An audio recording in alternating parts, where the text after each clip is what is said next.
This program is brought to you by Pussy Magnets. Put a midge on your friends with a pussy magnet. Welcome, my lovely lumps. Or should I say lovely labs? I'm so thrilled to have you here in the Labia Lounge to yarn about all things sexuality, womanhood, holistic health, and everything in between. Your legs. Can never help myself. Anyway, we're going to have vag loads of real chats with real people about real shit. So buckle up. You're about to receive the sex ed that you never had and have a bloody good laugh while you're at it. Before we get stuck in, I'd like to respectfully acknowledge the traditional custodians of the land on which I'm recording this, the Menang people. It's an absolute privilege to be living and creating dope podcast content on Noongar country, and I pay respect to their elders past, present, and emerging. Now, if you're all ready, let's flap and do this. Oh God, is there such thing as too many vagina jokes in the one intro? Whatever, I'm leaving it in. It's my podcast. Don't panic, you're not broken. Your sex education was a piece of shit. Get your flaps out and pull up the couch. It's the Labia Lounge. Hey, my labial lovers. Great to have you here again. Today I'm going to be chatting to Charna Cassell about sexual trauma and sexual shame. What it means, how it affects us, how to deal with it, and what to do to, begin overcoming some of the blockages that result from it. And obviously it's a gigantic topic and there's no one size fits all. So I just want to put that as a little caveat. This isn't going to be, your step-by-step, blueprint for healing your sexual trauma, but we are going to do our best to give you some tools and kind of unpack some of this so that you can gain a better understanding of how it might be impacting you and what to do about it. So, to give you a rundown on Charna, she's an LMFT and a trauma-trained psychotherapist and a sexuality coach. She helps people heal, connect, and find pleasure in their bodies. And she's been doing this for over 2 decades, first as a sex educator and sex toy clerk at Good Vibrations in San Francisco, and then as a master somatic coach and body worker. Now, as a licensed psychotherapist. So she's pretty flippin' experienced and I'm really excited to chat with her. She's also got a really amazing podcast called the Laid Open Podcast and is writing a book, which we're going to chat a little bit about. So welcome, Charna. Thank you so much for having me. I love it. Labia lovers. So let's start with the thesis of your book. And I know you've put a bit of a pause on writing it at the moment and the podcast has taken the front seat for now. But as I understand it, the thesis, the thing you're kind of passionate and writing about is around redefining what sexual trauma is. So I'd love to hear what made you choose that topic to write about in the first place. Well, healing my own sexual trauma. And I think that when you're a kid and certain behaviors and actions and ways of being are normalized in your family, you don't even necessarily know what is appropriate and what's not appropriate, right? It may not be until decades later when you're exposed to something that you go, oh, that's not how a parent interacts with their kid. That's not appropriate. Oh, boundaries. What are those? And so I think part of my interest in that is that and understand certain things like, my stepfather would, and maybe trigger warning, we'll put it out there. If I don't mean to speak about things flippantly, but you've already explained what we're going to get into. But so something like, my stepfather verbally being abusive until I would have a reaction and, me being 100-pound individual punching his 280-pound body, punching his arm, and then he would pinch my breasts.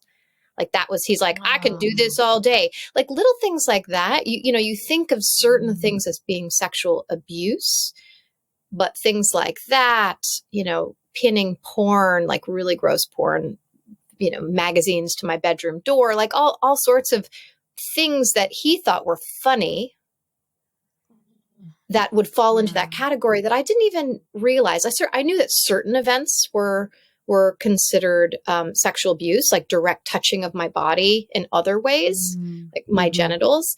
But I didn't know that other kinds of things fell into that category until I got educated as, an older person. So that's one piece of it. But really what I see is that the energy that flows through our systems, our life force, is also our sexual vibrance. And so when you have life experiences, like being a person of color in the world, like growing up with a mentally ill parent or a drug addicted parent, and you're trying to be safe or acceptable or smaller or not visible, and you hold your breath and you tighten certain parts of your body or stop feeling certain parts of your body, you're squeezing down on your life force. And how can that not impact your sexual self-expression? So I'm defining sexual trauma broader than sexual assault and child sexual abuse, right? So there doesn't have to be direct touching of your physical body or even sexual things explicitly said to you for your sexual self-expression to be impacted, and how you feel inside your body and how you feel during sexual encounters, your level of safety, your level of connection to yourself and others, right? So that's how I'm holding it. And I've seen that over, seeing clients for 20 years. And I've even had clients where a parent is just really overly doting and energetically invasive with their kid, or a mother who uses their child as a surrogate, right? Like treats them inappropriately on an emotional level and is getting all their emotional needs met from their kid, and how these things can live in the body, or being raised Catholic and all the shame that accompanies that, like how those things live in the body very similarly to sexual abuse. Yeah. Wow. Yeah. I have a question on my intake form when I'm working with people for yoni mapping, around, have you experienced any sexual trauma or sexual abuse? And a lot of the time people kind of pause and they don't know how to answer that because they're like, oh, I don't know if this counts or if it qualifies. And I'm kind of just like, well, if you're thinking of it in response to this question right now, it probably counts. And, if you've still got memory of that and it still feels big enough to kind of recall in this moment, it's obviously impacted you enormously and it has stuck with you. And, but then it's tricky because I'm often saying to people, sure, maybe it's not a really obvious, explicit violation, such as, physical touching or rape or something like that. And so maybe you don't qualify it as sexual trauma, but, so many things I had always sort of classified as sexual trauma because they're traumatic in that they really stick with you, they impact you, they influence how you feel about your body. And that was more just to validate people's experiences so that they weren't minimizing their experience just because in comparison to maybe something more overt, it wasn't as serious or whatever. And now I'm struggling with like the language that we have, because there's a woman, a cognitive neuroscientist called Dr. Caroline Leaf, I think, and she sort of talks about how the word trauma has become a bit of a catch-all term and it's being bandied around really flippantly. We're using it for way too many things, and so that's diminished the true meaning of it. And she argues that it makes it hard to emphasize or give weight to scenarios that are actually like massively traumatic, like the original kind of definition of the word might have been in reference to like, PTSD,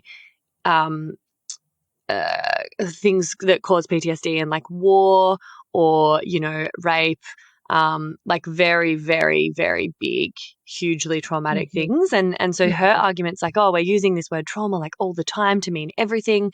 And now I'm like, okay, how do I validate, people's experience that's definitely traumatic on some level, maybe microaggressions or micro traumas, without minimizing.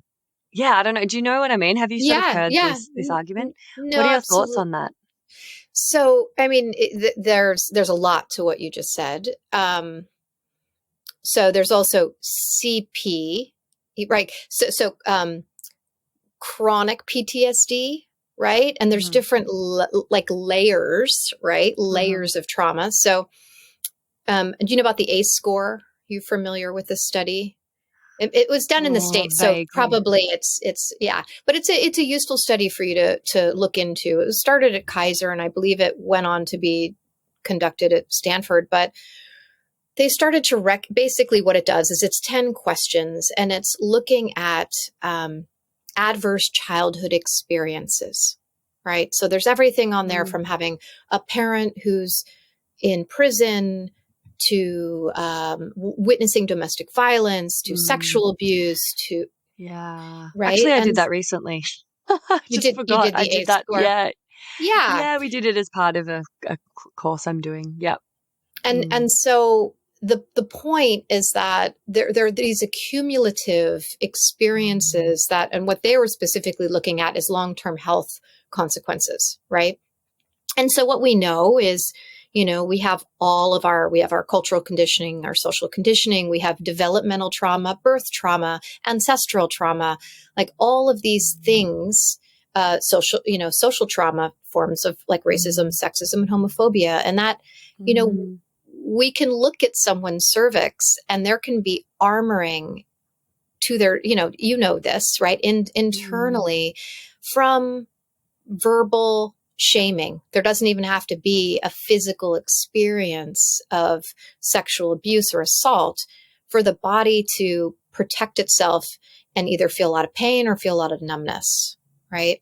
So that is all real. And I think I'm curious. I don't know Dr. Leaf or however you want to say it.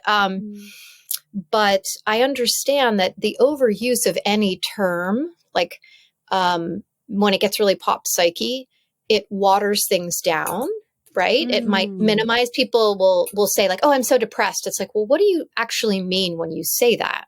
It's useful to have clinical terms, and at the same time, we didn't recognize the impact of so many things. We can look at brains now, right? We can look at the impact of different things. We know and understand about armoring and fashion, and like how trauma gets held, or unexpressed experiences and bound energy gets held in the fascia. So yes, people are using that language more, So I think I could make an argument for both, right? Like, is it problematic to not be specific and overuse something? But do I think we had a habit of dismissing and minimizing and being like, oh, you can hit kids, you can abuse kids, they don't remember. There's no impact. Yeah. But we know perinatal psychology in utero trauma is a real thing. There are impacts. So that was a long answer. No, that was exactly what I'm, wanting to, like, that's it. It's like, there's an argument for both sides, and I totally see where, she's coming from. And the watering down that's a perfect way to describe it. I think that does happen with a lot of terms that, were initially like a clinical, quite specific term for something. But at the same time, I really think it's important to acknowledge and validate just how impactful and, influential these negative experiences can be for people. And so I do tend to kind of frame it as like, well, that all does get stored in the body as a traumatic experience, and there's layers of it, and obviously there's different levels. And it's just not really that useful to compare, my client who had an uncle that, made her feel really uncomfortable by kind of squeezing her breasts and just pushing her boundaries, to someone who, had their leg blown off in the war. It's like, it's just not doing anyone a service to try to compare those. It's like, well, one is trauma and one is like obviously not bad enough to be trauma. It's like, so yeah, it's just an interesting conversation. And I really wanted to get your thoughts on that. And I think I'm, in a pretty similar position to your stance on that. Well, there's so much to it, because also we know that it's not the event itself, it's how someone copes. Did they have support and resources after this, an event that they basically felt? So on a somatic definition of trauma is very different than an ER definition of trauma, right? So totally. Does your nervous system have the capacity to handle, emotionally the experience that it's going through at that time? Is there support afterwards? And, and what kind of action are you able to take? Are you able to discharge that energy? Are you able to run? Are you able to fight? Or if you freeze, we know that that's more likely going to cause long-term PTSD. And if you freeze once, you tend to freeze repeatedly. And so, if someone has had pre-verbal trauma, or if they've frozen at a very young age, the tendency is going to arise again and again in a variety of situations. Yeah. And so let's chat about maybe the difference between sexual trauma and sexual shame, and maybe where they overlap or one might turn into the other. So I see there's a useful chart that I like to draw for my clients. It's originally, I think, used in domestic violence education. So imagine on a sheet of paper, at the very top of the page, it says power, and at the very bottom of the page, it says powerlessness, right? And so you can think of powerlessness as like you're out of control, you're helpless, you're basically annihilated, like you no longer exist. And right above that is shame, right? And above that is guilt. And above that is, or maybe blame and then guilt. I like to put regret in there. And above that are other emotions, right? So when we experience something where we're feeling powerless, like for instance, being stuck in traffic, people will go to anger. They want to regain power, and the least vulnerable emotion is anger. So people will default to anger just automatically. Yeah. And underneath it, there's other emotions, and it's not always in this order, right? Emotions are layered, but there's fear, and there's, hurt, right? Sadness and all of this. And so when I think about shame, I often think we, as humans, have so little tolerance for powerlessness that we would rather feel shame, and shame is unbearable too. But we'd rather feel shame because at least I can feel ashamed and feel like I have a little bit of power, like I should have done something differently, right? It was my fault. So if I can blame myself or shame myself, there's a false perception that I could have controlled the situation and had some power. So that's a way that I often think about shame, and shame is very commonly accompanies all forms of sexual assault, child sexual abuse. Very commonly, it's what keeps people silent and blaming themselves. There's a lot more I could say, but it looked like you wanted to say something. Totally. I'm kicking myself right now that I didn't dig up this quote and write it down. I was going to, and then I forgot. But recently I had Dr. Tina Sellers on the podcast, who wrote a book called Shameless Parenting, and we did an episode on shame-free parenting, and she had this incredible quote about sexual shame. It was a definition that she'd gotten somewhere, and it was just, I got goosebumps when she was reading it out, because I was just like, oh my God, it was very, very well articulated and just described everything that I'd experienced in terms of sexual shame and how that impacted me and showed up. I would love to, if you find it, I would love to, if you share it with me. Yeah, I will. Sexual shame is such a big topic because there's so much. I mean, I feel like you have to put an umbrella and then have all these little prongs or legs that dangle from it. And, because there's sexual shame that comes from religion, right? Like and sexual shame specific to women versus vulva bearing bodies versus people who have penises, right? The size of your vulva, the size of your penis, the shape of your body parts, the size of your breasts, like so much. There's body shame. And then there could be shame for what you desire. It's layered and complicated. Totally. Yeah. And I think that the way, I guess, sexual shame is so insidious and so, quietly impactful, and sometimes not so quietly. And I think it kind of like shows up and gets stored in the body in a really similar way to trauma. I feel like it's sort of putting blocks in place in a really similar way. Would you kind of agree, like from your experience doing body work and internal vaginal massage, do you kind of find that there's some similarities with someone who's carrying around and has maybe, either a religious background or just got a lot of sexual shame, and someone who has sexual trauma? So I also just want to clarify. So I personally don't do internal de-armoring work. I know from doing my own de-armoring work, and understanding the body. But what I see is that because I do de-armoring external, I work with fascia and the rest of the body, but I don't do any kind of genital touch. But yes, in terms of how things live in the body, there's, again, someone could seemingly from how they relate to their sexuality, to their body, to sex in general, people might think, oh, I was sexually abused and I just don't remember. And I honestly, it's so frequent that I never question that, but I will not say to somebody, oh yes, that must be it. What I will say to somebody is that's possible. And you can also heal without remembering. Right.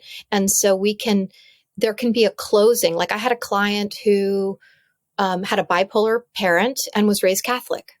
And that was why her system was physically guarded and vigilant and had shallow breath. And she was frozen up and she was tight because she was energetically invaded by an unstable, erratic parent. And then she was shamed for being like, once she was starting to feel things and be sexually self-expressed, like what was the information she was getting at school and in class? And what was she taught about women who have sexual desire? And so again, this piece of what happens with trauma, I think, all forms, again, the way I'm defining trauma, is when your system starts to get overwhelmed, it's feeling more emotion or sensation than it can comfortably tolerate, like to a point of overwhelm. And it goes into hyperarousal or hypoarousal. And so hyperarousal is anxiety, panic, rage. Hypo is more sleepy, dissociated, and numb. And so the wires for excitement and anxiety often get crossed with trauma. And it doesn't have to doesn't have to be that it's sexual assault kinds of trauma. It could be other kinds of trauma, and the body's going to have a similar response. Right. And so tension, like if you're used to like breathing very shallow, there's going to be restriction in the fascia that doesn't allow you over time to take deeper breaths into your lower belly and activate your parasympathetic nervous system. Like you have to re-stretch the intercostal muscles between your ribs if you have a habit of holding your breath, which is brilliant because when you hold your breath, you let less oxygen in and you feel yourself less, right? You bring more breath, you're going to feel yourself more. And why would you want to feel yourself if you're afraid or you're feeling, overwhelmed, right? So I see them all as just overlapping one another, these different life experiences, and absolutely live in the body in similar ways. I mean, if you gave me specific cases, I could tell you, how I would see it living in the body, Hey, Babe Towns. So sorry to interrupt, but I simply had to pop my head into the lounge here and mention another virtual lounge that you've got to get around. It's the Labia Lounge Facebook group that I've created for listeners of the poddy to mingle in. And there you'll find extra bits and bobs like freebies or discounts for offerings from guests who've been interviewed on the podcast, inspiring and thought-provoking conversations, and support from a community of labial legends. So head over to the links in the show notes and I'll hopefully see you in there. And now, back to the episode.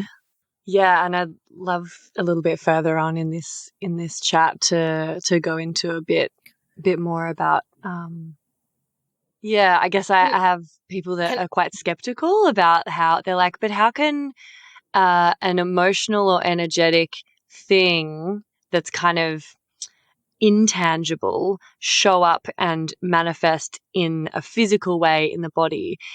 So I definitely want to chat a little bit about that. But in the meantime, I did just find that definition of, okay. of sexual shame. I'd love to hear that. And I wanted to just add something, which is generally speaking, most people live from their collarbones up, right?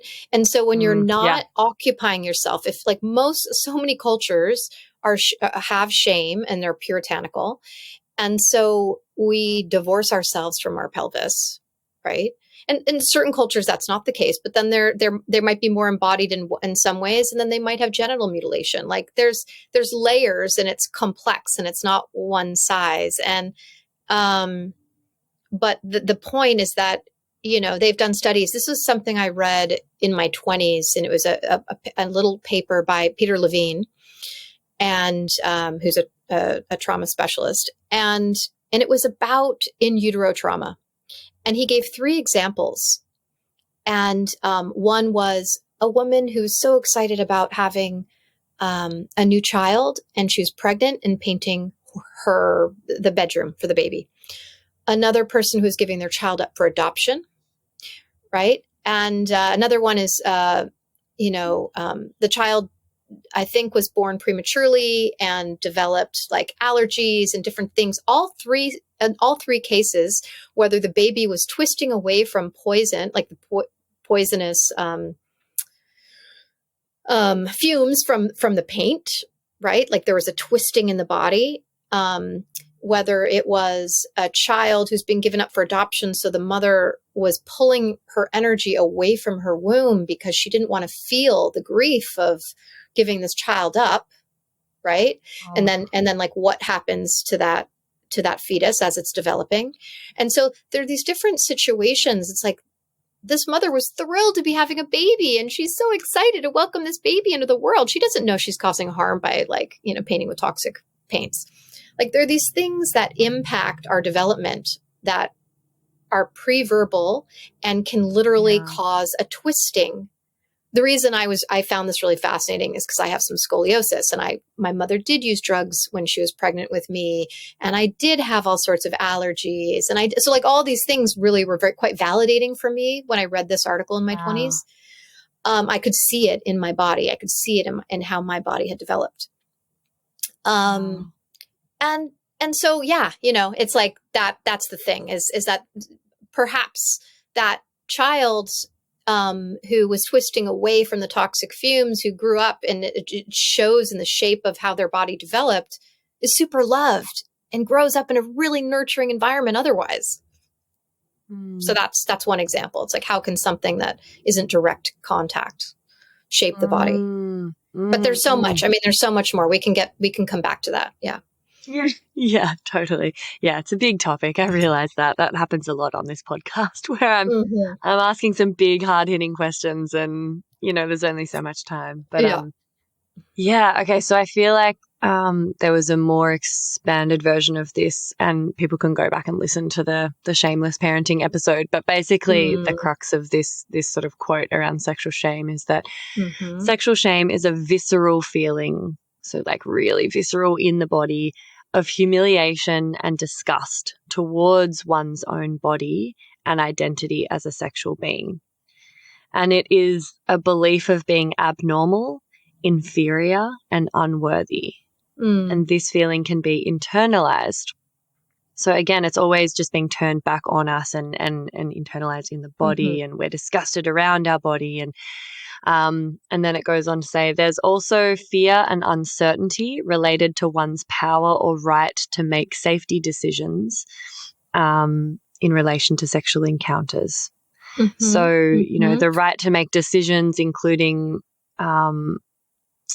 you know, whether or not to have, I mean, all it's just, all of that, along with an internalized judgment towards one's own sexual desire. So that other layer of like, oh, and then there's also judgment around even having sexual desire. So all of that, I was like, oh my fucking God, that was me. All of that was me.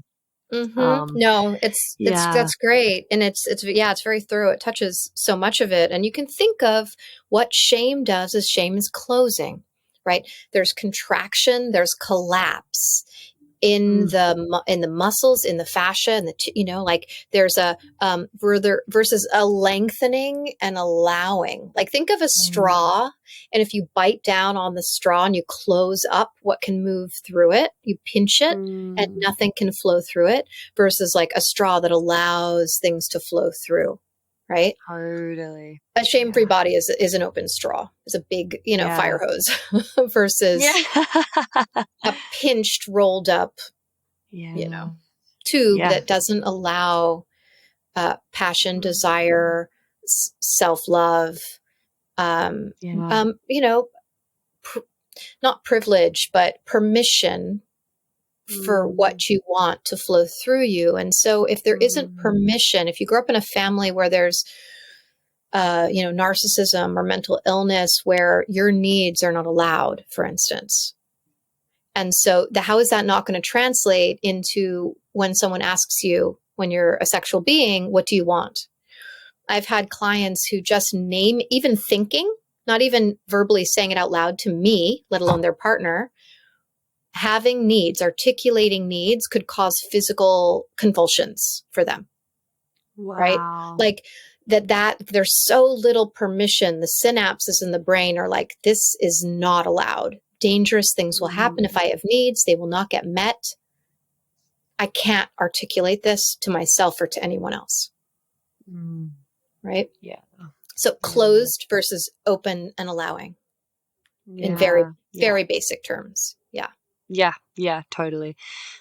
And so many people come to work with me and be like, oh, I can't feel pleasure. I've got numbness. I'm not able to orgasm with a partner, Nothing has really happened to me. And I had this as well. Like I had boyfriends in the early days that were convinced that I must have been sexually abused. Like you were saying before, because that's how my body was reacting to intimacy and it just was so closed.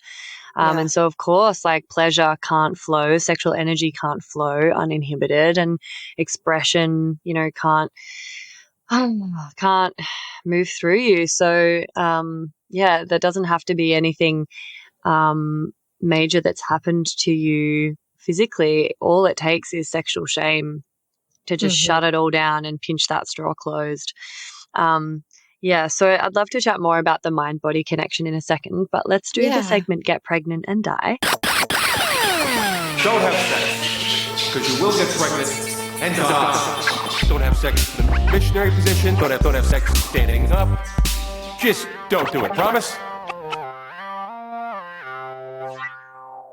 Do you have an anecdote about your sex education for us? Ooh, let's see. Yeah, I'm glad you're editing because I might have a long pause. God, sex education was so lacking.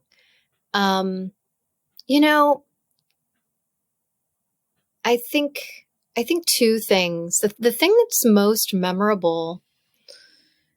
So first, it was like 7th grade. My science teacher, right? Of course, and he had to be he was really cute, and I had a crush on him. But all I remember.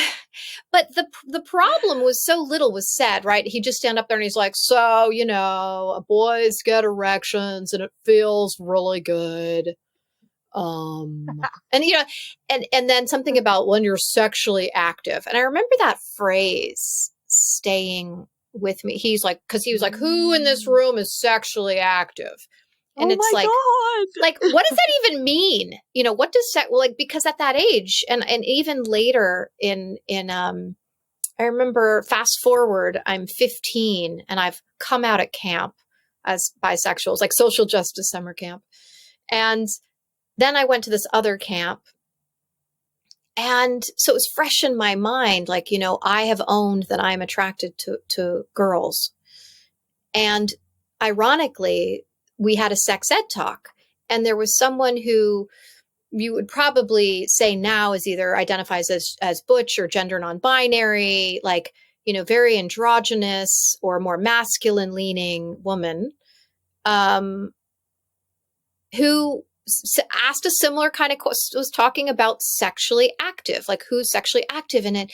I felt vulnerable enough or safe enough with her that I remember crying in the hallway with her afterwards and talking to her and asking her like, well, what does that mean? And because back in the day, it was like, okay, well, if you've kissed someone, are you sexually active?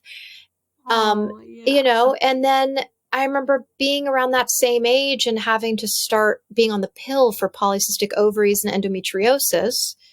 And the woman, the nurse who stuffed this huge ultrasound inside of me, did an internal ultrasound, like assumed because I'm getting the pill that I'm quote unquote sexually active. So there's so many assumptions made with that phrase, which infuriates me because it's so penis centric. It's like, so PIV equals sexually active. Yeah. And it enraged me at the time. And it was so uncomfortable to be at the gynecologist and having them be like, assuming I know how to I put the gown on with it open in the front, and the woman had disdain for me. Like she was like, what are you doing? Like, yeah, there's the lack of sensitivity. It's like, Jesus Christ, I'm a 15-year-old kid and you're just, there's no sensitivity here. And, despite, anyways, so all of those pieces, it was like, no one is taking the time to actually define what this phrase means and have a more inclusive definition of what sex is. Right? Yeah. Wow.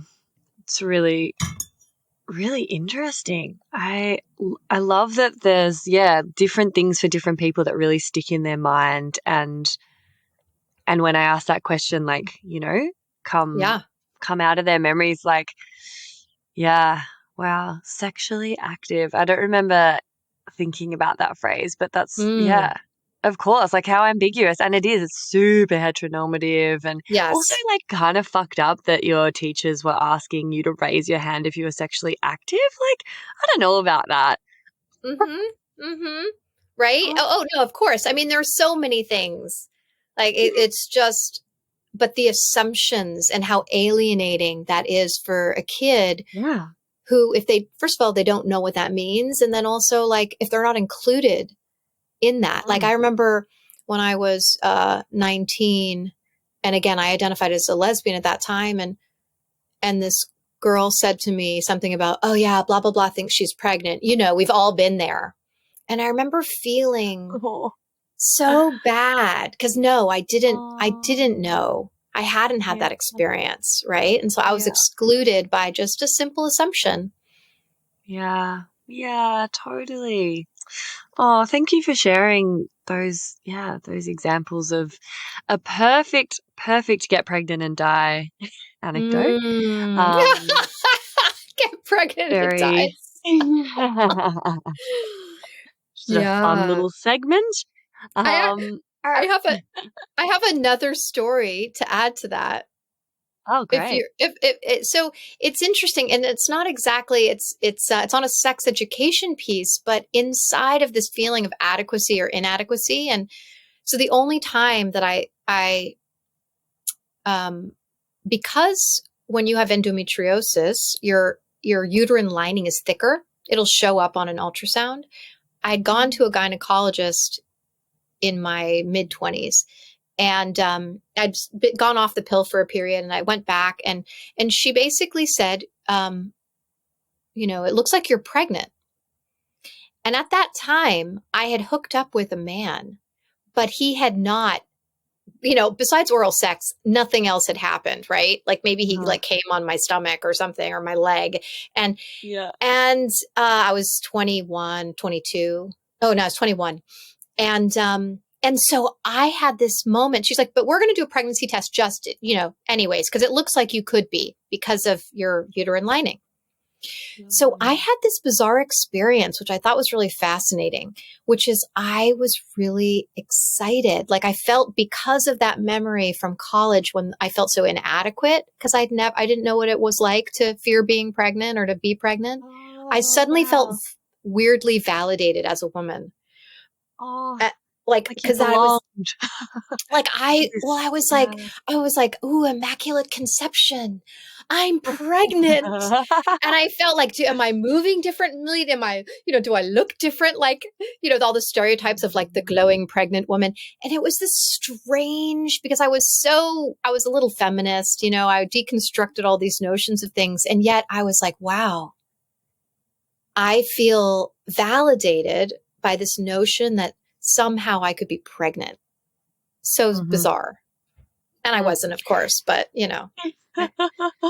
Oh my gosh, that is fascinating, because under other circumstances that would probably like be a horrifying and scary experience, right? But because you'd had that previous, experience of feeling alienated and like, I guess, left out of this like common experience of women and your peers, you were like, oh my God, finally. It's a little totally different, but it's a little bit like when I had my first kebab, because I'm celiac. I've been celiac my whole life. Can't fucking eat bread.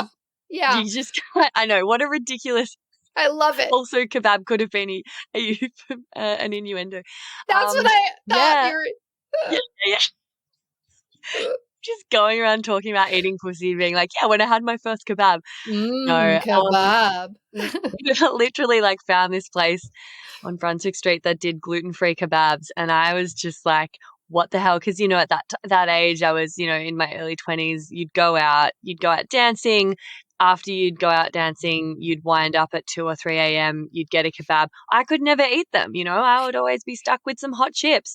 But then I got to have a kebab and I was like, oh my God, it tastes like belonging, Yes, exactly. No, I think, you know what though? It's so funny, but I totally relate, because I couldn't eat dairy for 25 years.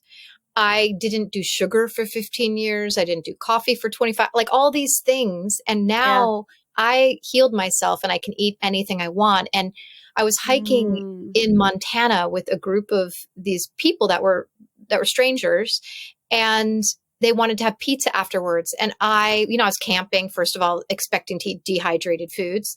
And so I was thrilled to not be eating that. But just this idea, we had ice cream, huckleberry ice cream, and then pizza, like things I would never have eaten. And I felt so normal and included. Yeah. Exactly. Included. I know. It's just like, these ways that people bond, even though they might be tiny, and it's not like anyone's super, super strongly bonding over a kebab or, sharing this common experience of like, oh God, how scary is it when you think that you're pregnant? Fuck. But like, little things like that really do, especially when we're young, and, we do seek belonging. We seek this feeling of connection and bonding with other people and shared experiences. So yeah, it makes sense that it sucks when we don't get to partake in that. Thank you. Amazing. Love that we just diverged onto it. No, but I love this idea, like kebab. It tastes like belonging. It's like the best. I know. I think you need a t-shirt that says that. Kebab. It tastes like belonging. I know. Yeah, I could have been the poster girl for that place. So good. Excuse the interruption, my loves, but I'm shamelessly seeking reviews and 5-star ratings for the potty because, as I'm sure you've noticed by now, it's pretty fab. And the more people who get to hear it, the more people it can help. Reviews and ratings help me curry favour with the algorithmic gods and get suggested to other listeners to check out. Plus, they make me feel really good and appreciated as I continue to pour my heart and soul into creating this baby for you. And I promise I don't mazz over them or anything. I mostly just tuck them away for a rainy day when I'm filled with self-doubt and existential dread about being self-employed, which is fairly frequently.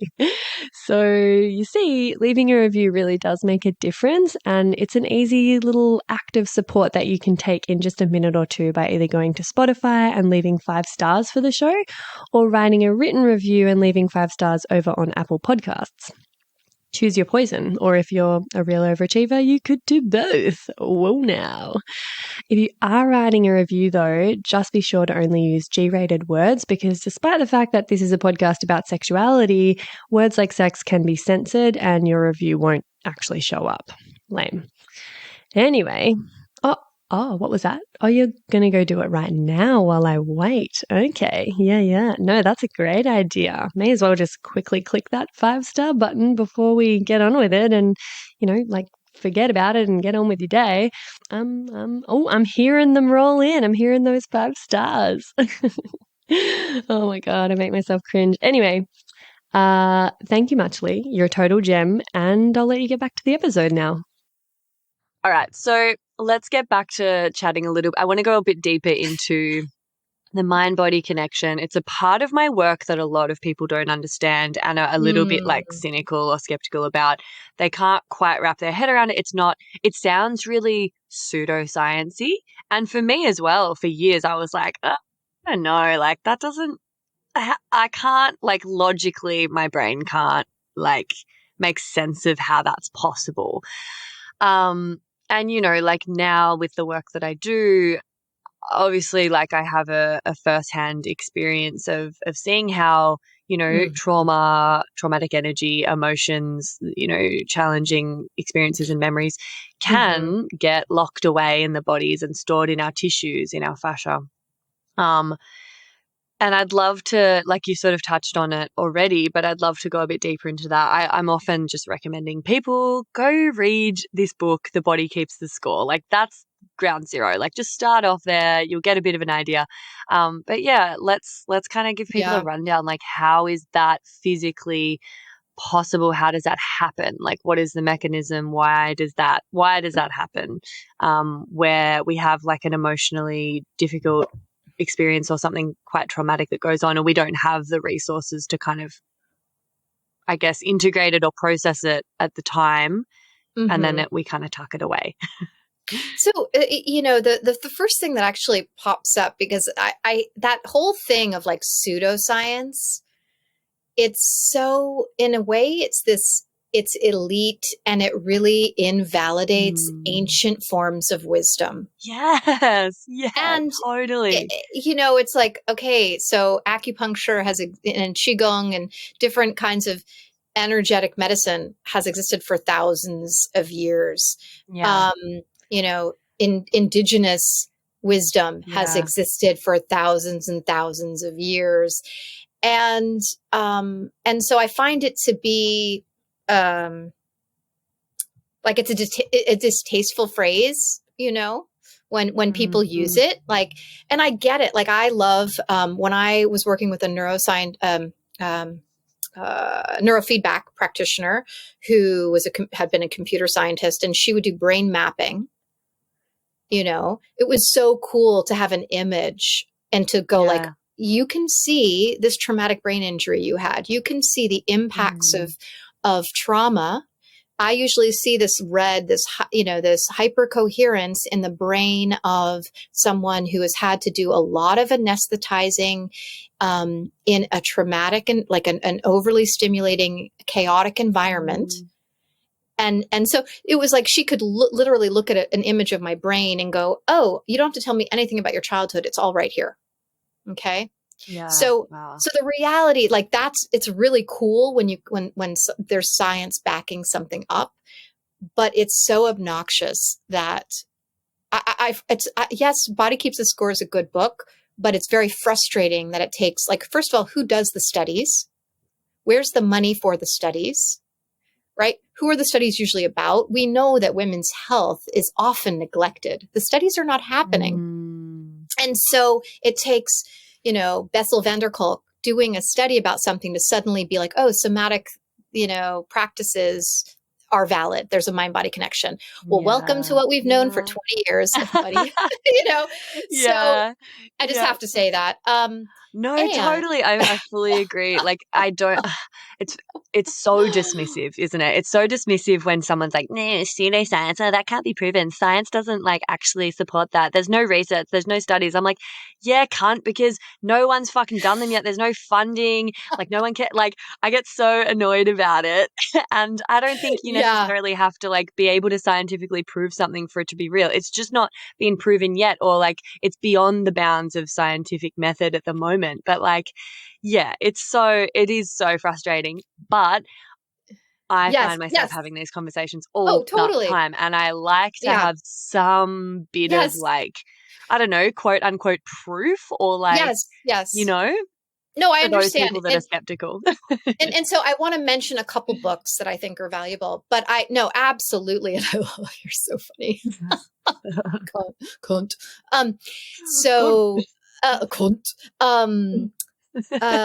Epistemicide, right? It's like the basically the annihilation of ancient forms of wisdom, is something that gets talked about in a book, Who is Wellness For?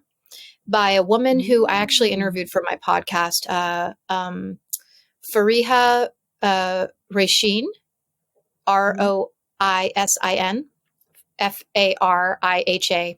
Who is Wellness For? I think is a really beautiful book. It's like a mix of memoir, but also she's quite brilliant, and she's a philosopher. It's very philosophical. It's very grounded. There's a lot of good information in that book.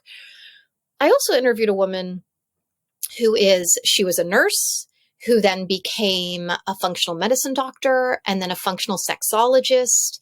And she does so much, and she specifically works a lot with autoimmune conditions. Okay. So her name is Dr. Keisha Ewer. I think it's Ewer. Dr. Keisha, if you Google that, but, and that episode's not coming out until March, so don't look for it yet. But one of the things that I really appreciated is because she has all that science background, and she found that she wasn't healing just with Western medicine, as I also had that experience. You have to go off-roading. You have to look at alternatives. And when you heal yourself, as I did, through meditation, something's going on. But we know, most health issues go back to inflammation. What is a heart attack? What are these things that occur in the body that we think of as okay, that's a serious medical condition? It's what does it go back to? Stress. What is stress? If you break it down, our chronic thoughts, our chronic habits, how are we breathing? How are we calming our nervous system? What are the things that contribute to that? Again, back to the ACE study. If you grow up and don't know how to regulate yourself because you're growing up in a traumatic household, right? Or you're in a society that tells you that you're less valid because you're a woman, or you're a gay person, or you're a Black person, right? How is that not going to affect your chronic state of stress, right? If you don't feel safe in the world, how does that not impact how you hold your body? Your fascia, for people who aren't aware of it, it's like if you had a leg of lamb, and that white sheath around the leg of lamb, right? You may think it's fat, but there's also fascia. We have fascia covering every single cell in our body. There's different kinds of fascia. You wake up in the morning, you're stiff because your fascia has been forming and growing overnight, right? And if I took all the bones out of your body, a perfect shape of you would be standing in front of me because there's fascia coating everything, right? So if I am constantly collapsed and shrinking in on myself. And it's not just my muscles that shape and create that protective shape to my body. It's the fascia that coats the muscles. And so I have to not only strengthen the muscles, but break up the fascia to shift my physical shape. My physical shape is in support of my belief systems. So when I'm working with someone somatically and I'm doing these martial arts-based practices and body work and standing practices with them, and I'm starting to shift how they hold themselves and invite them to lengthen certain places, breathe into certain places, you can use your breath to break up your fascia. And then of course, manual work from someone else is very helpful.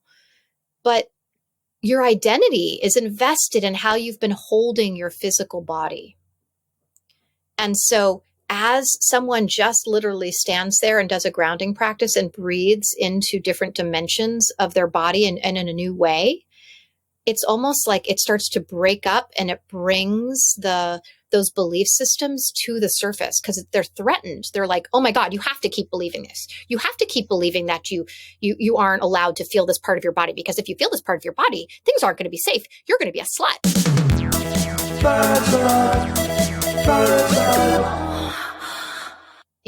Or whatever. So I use physical practices to bring belief systems to the foreground to then be unraveled. Right. So it's like a back and forth process. Yeah. In terms of from where I sit, you cannot separate the mind, body, emotions, and spirit.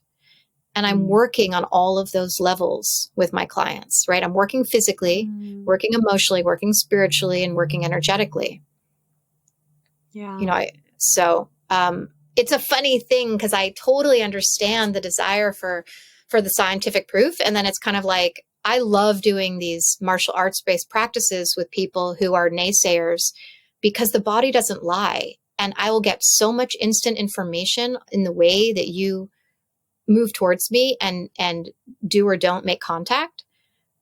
You don't need to tell me information about yourself. Right? Oh, I'd love to have a session with you. Yeah. Amazing. Come and visit. Yeah. Yeah. I actually love working with like conservative Christian dads with like queer children, I mean, it's, or like I work, do you know what I'm saying? I really love bridging the gaps in communication and understanding. And I like not preaching to the converted because it's amazing. It's so heart opening for me to see someone's mind crack open and have a new understanding of something that they were closed to previously or defensive about previously. Yeah. Yeah. So how can someone tell, like if someone's listening to this, how can they tell if there is stuff from their past, traumatic or emotional being stored in their body? What might that present as or manifest as? How can they kind of get a read on where they're at with that and whether or not they might need to start delving into a bit of this release work? So, in my 20s, so I started doing this work in my 20s, right? In my early 20s, I was receiving it. In my later 20s, I was practicing it and with people. And I was part of this health collective, and there was a referring physician, and I did a session with him so he could know what we were doing or what I did. And he said, this is very confusing for me because I feel like I could refer anyone to you. And I was like, yeah, being a human in a body is a traumatic experience. There's going to be stuff that's stored there. There's going to be, you want to have more choice. And what happens is you could be picked last for a sports team. You could have been bullied because you had freckles. I don't know. Like things, as you said earlier, we don't have to compare things, right? Someone gets tickled and it's like that is a experience for them that created some kind of closing in their body around a certain part of their body, and we come in as with different levels of sensitivity. Yeah. So first of all, we don't need to feel ashamed for our shame, right? We don't need to layer being like, oh, I'm too sensitive on top of being a sensitive, vulnerable that. being. Don't do that. Yeah. No. Stop. Go eat a kebab instead. Yeah, can't go get it. Yeah, no. How you feel about how you feel is the shit. We don't want to be already feeling crappy and ashamed, and carrying around that shame, and then feeling shame about the fact that we have shame. Right. That's just a double whammy. Like, don't do that. Try not to. Right. And we have all these different parts of us, right? If you're into internal family systems, we have parts that are trying to protect us in all the different ways. Lots of strategies, right? But so thinking about somebody,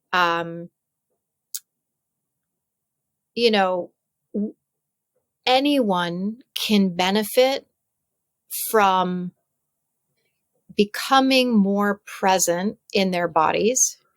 And one way that trauma lives in the body is, so if you're doing, okay, let me pause for a second. There's too much to say on this question, and that's why I'm having a hard time, but hold on for 1 second. So, Totally. Okay. So if I was doing body work with somebody, someone could be standing there, someone could be laying down. And if they're bringing more oxygen into their body, you can think of oxygen as a way of highlighting the parts of the body where something is stored in the tissue. So we are going to have numb places in our body. We're going to have more painful places in the body, right? Or blank places in the body. Yeah. And so that's one way, right? If you're dealing with chronic pain, I really believe very strongly in the messages. Like, our body communicates through pain. Our body asks us to be present. Are we dissociating out of habit? Pain is a way to invite you back in and be present. Pain is a way to communicate a message, right? And so numbness, underneath numbness, there's often a tremendous amount of emotion and anxiety. Like, you'll go through a layer of anxiety as you start to feel, you're like, oh my God, I'm feeling myself. And so, like I was saying earlier, given most of us are conditioned to live from our collarbones up, it would be very surprising if we're not dealing with pain and numbness.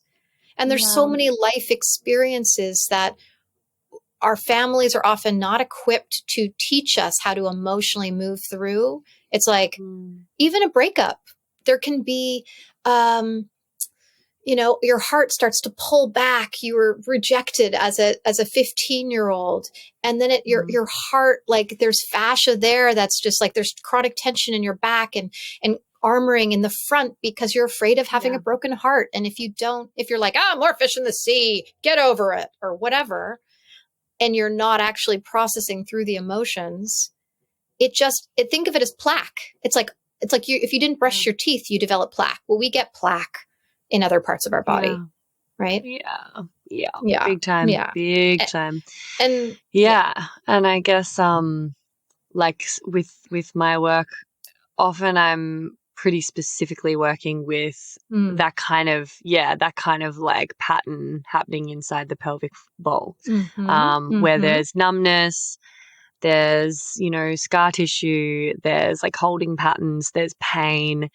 And everyone has some level of that. And, there's usually layers. It's really fascinating. It's really hard stuff as well. Like, there's no kind of like overnight quick fix or like, magic solution that I can kind of wave my finger around in there, which frustrates people because I think they wish that it was simpler. But it really does take a super holistic approach and a lot of safety, a lot of inner resources that they didn't have when, they were younger, and these kind of things got stored in their tissues and saved for later when they did have the capacity to process and integrate them. Right. And so it's not pleasant work to work through this. It's hard. It's, it's vulnerable.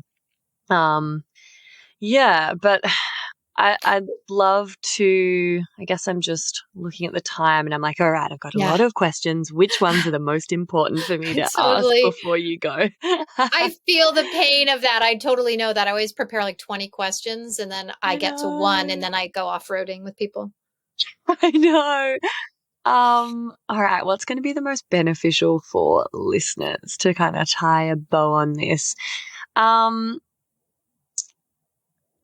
If someone has specifically sexual trauma, let's kind of like narrow it, hone in on that. And they're suspecting that it's impacting them.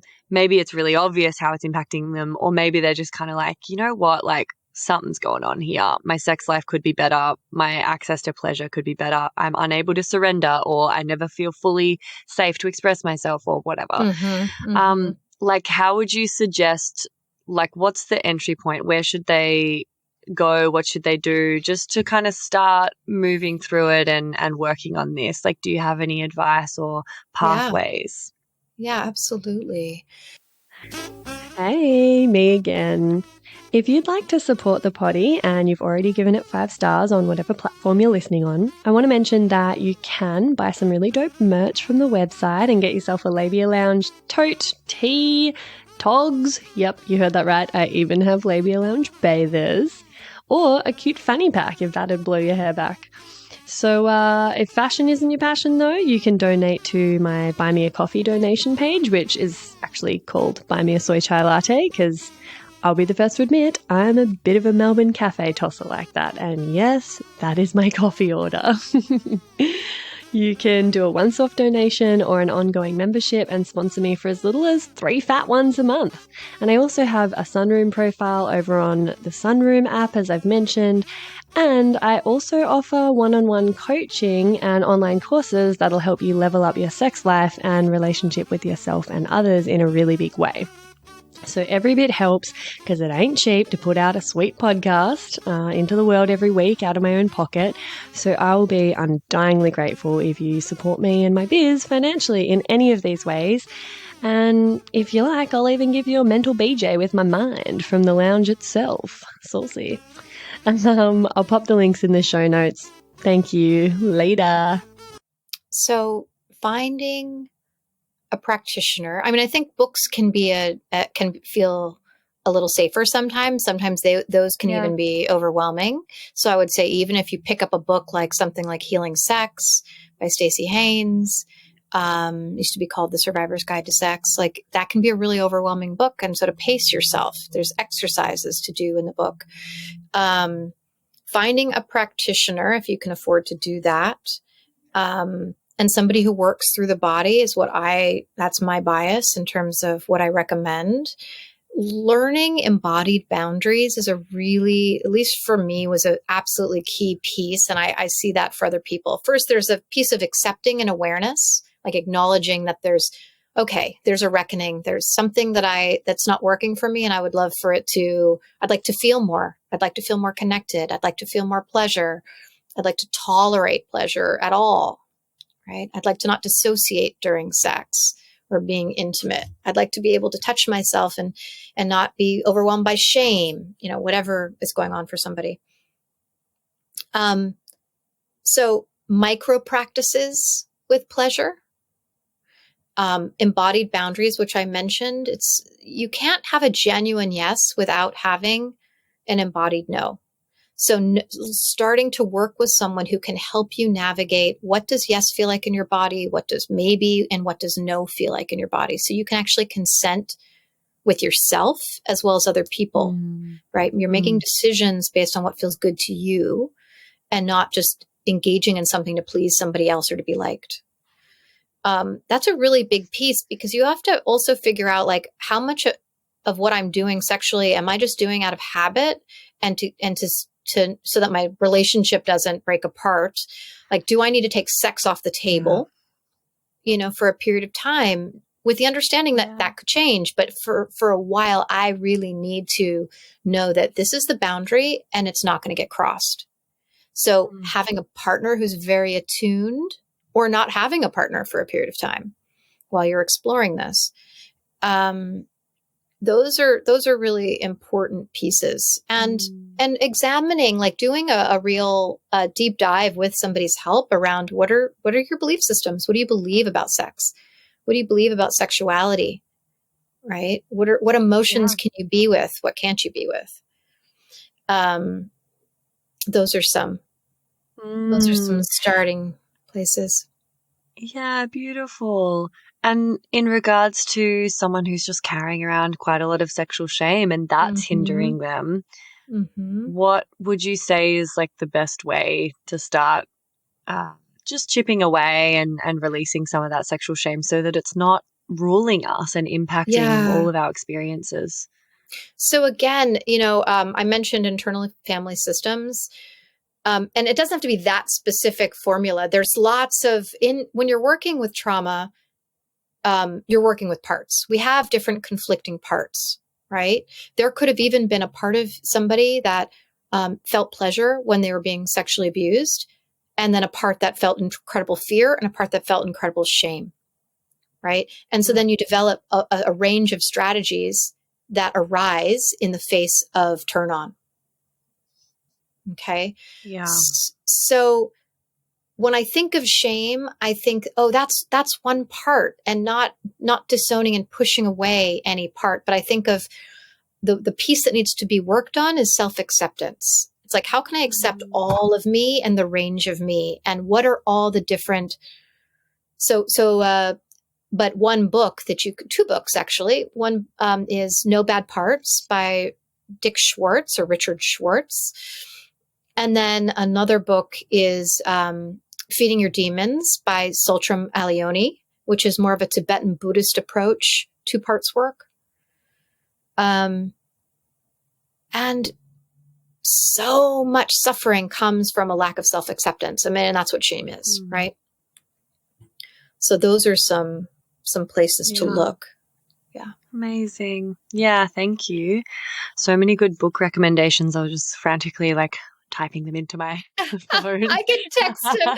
I can write them down for you after. Yeah, actually that would be great, and I'll put them in the show notes. That might be better because I definitely didn't catch all of them in time. Yeah, beautiful. Oh, amazing. All right, well, before we wrap up though, you're not off the hook yet. I'd love a TMI story from you for the segment TMI We Love It. TMI We Love It. TMI We Love It. Okay, I've got a TMI story. Awesome. Lay it on me. All right. Okay. So I was dating somebody in my early 30s, and I wasn't sure. Like, I felt an emotional and spiritual connection, but I wasn't sure if we had that sexual connection. And things had gotten deeper, and but I was still throughout this relationship going back and forth with this. And I thought, we're going to, we were talking about moving in together. We'd done this course. I went to a non-denominational metaphysical church, and he had agreed to go to this thing with me. So he was like, he's making these efforts to open in these different ways. And so the memory is that it's after this course, and my heart was feeling really open to him, and I was feeling really in love with him. And he was on the smaller side, his penis was on the smaller side. And the way that we were positioned, I was laying on my back.